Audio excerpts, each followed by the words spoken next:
नमस्कार। गांव के लोगों से बातचीत कर ली है, गांव के लोगों से जान लिया है हमने आखिर उनका मन और रुझान किसकी ओर जाता है। लेकिन गांव के लोगों में सिर्फ एक ही बात है, एडवोकेट आरिफ जी का लिए एडवोकेट आरिफ के लिए उन्होंने मन बनाया है और वास्तव में वो आरिफ को चुनना चाहते हैं। अब हमारे साथ एडवोकेट आरिफ जी है। हमने सोचा कि कोई बुजुर्ग होगा, कोई बूढ़ा बड़ा इंसान होगा, लेकिन एक नौजवान साथी है और पढ़ा लिखा साथी है। और आज अगर बात करें मेवात को अगर विकास की राह पे लाना है और मेवात को अगर विकास मेवात के अंदर लाना है तो हमें ऐसे नौजवानों को मौका देना चाहिए। जैसे कि आरिफ है, पढ़ा लिखा लड़का है, नौजवान लड़का है, अच्छी सोच है। आज इनसे बातचीत करेंगे। जी आरिफ जी, पहले तो तबीयत के बारे में बताइए, आपकी तबीयत कैसी है? अल्हम्दुलिल्लाह बढ़िया है, अच्छी तबीयत है। अच्छा आरिफ जी बताइए कि गाँव में आना हुआ, गांव में लोगों से हमने बातचीत की है, बुजुर्गों से बातचीत की, आरिफ आरिफ कर रहे हैं, क्या खूबी है ऐसी आप? पहले तो आपका यहाँ आने पर तहे दिल से शुक्रिया। बहुत शुक्रिया। आप यहाँ आए, अपना कीमती वक्त निकाल कर, आपका बहुत शुक्रिया। एक तो गांव जो होता है एक इंसान को जज करता है कि वो इंसान की खूबी क्या है। मैं एक सरल स्वभाव का आदमी हूँ और सबके दुख सुख में हमेशा साथ रहता हूँ, खड़ा रहता हूँ।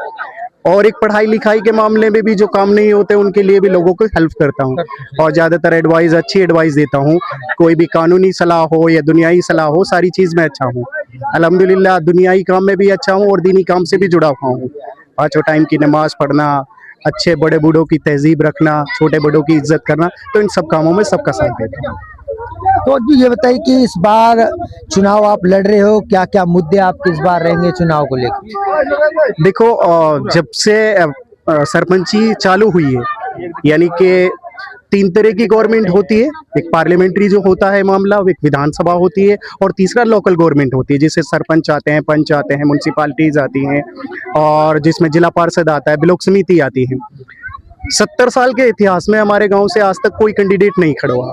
फर्स्ट टाइम हमने इरादा किया है सिर्फ इस मकसद से कि लोगों की भलाई के लिए, लोगों के विकास के लिए और लोगों को एक तालीम जो सबसे बड़ा मुद्दा है। कोई भी सोसाइटी, कोई भी गांव, कोई भी इलाका और कोई भी देश बगैर तालीम के कभी कामयाब नहीं हो सकता। आप दुनिया की हिस्ट्री उठा के देख लीजिए, जिन देशों की तालीम बहुत अच्छी है वो देश कामयाब है, वो देश डेवलप्ड है। और हमारे देश में तालीम का बहुत बड़ा मुद्दा है और हमारे खासकर हमारे इलाके में, और ये मुस्लिम डोमिनेंस इलाका है, मुस्लिम सोसाइटी के बच्चे यहाँ तालीम का बहुत कम हुए क्योंकि लोग तालीम की तरफ रुझाव कम है। तो मेरा सबसे पहला मकसद ये होगा कि बच्चों को तालीम की तरफ लेके आना। तालीम 2 तरह की होती है, दुनियाई तालीम और इस्लामी तालीम भी। तो दोनों तरफ विकास, दोनों तरफ उनको रुझान लेके जाना, क्योंकि अगर हम तालीम नहीं लेंगे तो हम अपने आप को कैसे डेवलप कर पाएंगे। तालीम का फायदा ये है कि तालीम से लोग अपने बुनियादी काम, आप कोई भी गवर्नमेंट जॉब है उसमें तालीम की जरूरत पड़ेगी, इल्म की जरूरत पड़ेगी। और जो भी आप एक पढ़ा लिखा इंसान बहुत अच्छे से अपने आप को मैनेज कर सकता है, अपने बिजनेस अच्छे से कर सकता है। इकोनॉमिकली जब तक कोई सोसाइटी डेवलप नहीं होगी, विदाउट तालीम के, विदाउट एजुकेशन के, कोई भी सोसाइटी, कोई भी कंट्री, कोई भी इलाका और कोई भी देश डेवलप नहीं कर सकता। तो तालीम का बहुत बड़ा रोल है और मैंने ये इरादा किया है कि अपनी पंचायत में आने वाले, अगर इन लोगों ने मुझे पूरा साथ दिया, इस 5 गांव की बिरादरी ने मेरा साथ दिया, तो हर एक बच्चे को ढूंढ ढूंढ के तालीम दिलाने का जिम्मा सबसे पहला वो है। बहुत बड़ी अच्छी सोच है। लेकिन अब ये बताइए कि चाहे वो एक मेंबर हो या फिर देश का प्रधानमंत्री हो, चुनाव के वक्त बड़े बड़े वादे किए जाते हैं, चुनाव के वक्त बड़े बड़े वादे किए जाते हैं, जनता के साथ में डोलते हैं, धूप भी लेते हैं, लेकिन कुर्सी मिलने के बाद, पोजीशन मिलने के बाद जनता को भूल जाते हैं, वादों को भूल जाते हैं, एसी के मकानों में सोते हैं, अच्छी अच्छी गाड़ी में सोते हैं। आपको कुर्सी मिली, पावर मिली, लोगों ने इज्जत दी, तो आप कहाँ देखोगे अपना? देखो अल्हम्दुलिल्लाह, जैसे आपने मेरा इंट्रोडक्शन कराया, मैं पेशे से वकील हूँ और वकील एक बहुत अच्छा प्रोफेशन है जो लोगों को लीगल राइट्स के लड़ता है, जो लोगों के अधिकारों के लिए लड़ता है। जैसे कि हमारी सोसाइटी का मामला है, जैसे कि हमारे यहाँ पर पुलिस का बहुत तांडव है, नो डाउट अबाउट इट के यहाँ पे जो लोग हैं गलत चीजों में, हर इलाका, बहुत सारी सोसाइटी में मुलविस होते हैं, गलत काम हो जाते हैं। लेकिन पुलिस ने यहाँ जो लोगों का नाजायज फायदा उठाया, गरीब को भी उठा लिया, नाजायज को भी उठा के ले गए और उनसे पैसे हड़प लिए फिर छोड़ दिया, तो उसके प्रति मुझे लगता है कि सोसाइटी को एक पढ़े लिखे आदमी की जरूरत है जो उनको अवेयर करे, जो उनको समझाए कि अपने हक के लिए कैसे लड़ना है। किसी बंदे को अगर थाने में ले जाके बेवजह बंद कर दिया, तो हमारा कॉन्स्टिट्यूशन ये कहता है कि किसी बंदे को 24 घंटे से हम थाने के अंदर नहीं रख सकते। अगर थाने के अंदर कोई थानेदार 24 घंटे से ज्यादा किसी बंदे को रखता है, तो हमारे सुप्रीम कोर्ट ने सुप्रीम कोर्ट ने, हाई कोर्ट ने ये हमें कॉन्स्टिट्यूशन में बहुत सारे प्रावधान दिए, रिट दी है हमें। रिट, हम अपनी पिटीशन हाई कोर्ट में दायर कर सकते हैं, सुप्रीम कोर्ट में दायर कर सकते हैं, हैबियस कॉर्पस। उस कोई भी जो एडमिनिस्ट्रेटिव बॉडी है, लाइक आप एडमिनिस्ट्रेटिव बॉडी में आप डेवलपमेंट के काम में देख लिए, डीसी का काम है, या एसपी है जो पुलिस प्रशासन को संभालता है, उसके रिगार्डिंग, तो उस चीज पे आप जनता को अवेयर करके और उनके हक के लिए लड़ सकते हैं, ताकि वो जो गुंडागर्दी हो रही है, पुलिस प्रशासन भी जो गुंडागर्दी कर रहा है, वो गुंडागर्दी ना हो। ये सबसे बड़ा मकसद है, और ये तभी हासिल हो सकता है हमारे लोगों में, इल्म हासिल कर सके वो। हाँ, स्कूलों से जुड़े। अच्छा बताइए कि अब आप गांव-गांव जा रहे हो, वोटों की अपील कर रहे हो, लोगों से मुलाकात करो, किस तरह का रिस्पॉन्स आपको जनता? बहुत अच्छा रिस्पॉन्स है। देखो, हमारी जनता सीधी सादी है, यहाँ के लोग सीधे साधे हैं, बहुत अच्छे स्वभाव के लोग हैं, प्यार मोहब्बत करने वाले लोग हैं, एक दूसरे की इज्जत करने वाले लोग हैं यहाँ पे।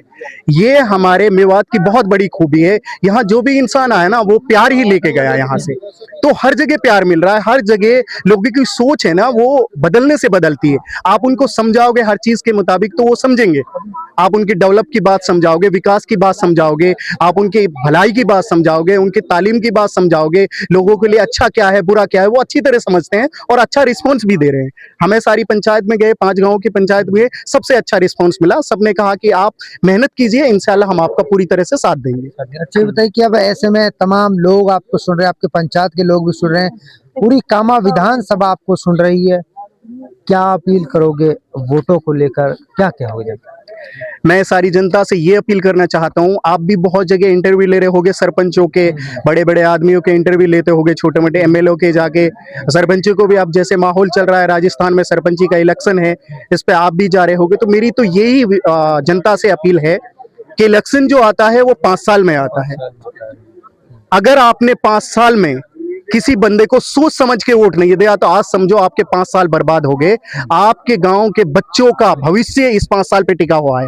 एक 5 साल का बच्चा अगले 5 साल में 10 साल का हो जाएगा। एक 5वीं में पढ़ा हुआ बच्चा 10वीं में हो जाएगा। अगर उसकी बेसिक चीजें नहीं समझाओगे, बेसिक काम नहीं कराओगे, तो वो कभी आगे तरक्की नहीं कर पा सकता। मेरी तो जनता से ये राय है कि जो भी अपना कैंडिडेट चुने, सोच समझ के चुने, बहुत अच्छे से सोच समझ कि वो तुम्हारे लिए करेगा क्या, उनसे पूछे, ना कि चुप रहे। जनता हमारी ये बहुत बड़ी कमी है, चाहे प्यार के मुताबिक समझ लीजिए, इज्जत के मुताबिक समझ लीजिए, कि सवाल नहीं करती।